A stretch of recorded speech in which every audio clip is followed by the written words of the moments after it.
सूर्य उगवल्याशिवाय दिवस सुरू होत नाही, तसं गुरु आशीर्वादाशिवाय शिष्याची वाटचाल सुरू होत नाही. त्याचं आयुष्य पुढे सरकूच शकत नाही. म्हणून तर योग्य वेळी तुझ्या भेटीला आलो. गुरु भेटी होता चित्त स्थिर होय, तळमळ जाय मनाची ते. आता कुठे माझी तळमळ शांत झाली. तुमच्या भेटीनं इतका आनंद झालाय की स्वामी, मी जरी महादेवाचा अवतार असलो तरी मी मनुष्य रूपात अवतार घेतलाय. मनुष्य रूपात आल्यावर देवालाही गुरु करावा लागतो.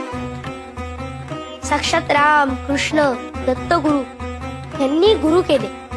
ते गुरुला शरण गेले. मलाही माझ्या गुरूंना शरण जायचं. मनाची ते शांती होता पाय धरी, दंडवत करी वेळोवेळा. वेळोवेळा गुरुसी करी नमस्कार, बोलत सखया तारा स्वामी. तारा स्वामी मज भवाचे सागरी, व्हावे कर्णधारी मज लागी. मज लागी गुरु तुमचा आधार, ओस चराचर तुम्हावी. तुम्हा विण सखा मज नाही कोणी, वाटते चरणी घालू मिठी.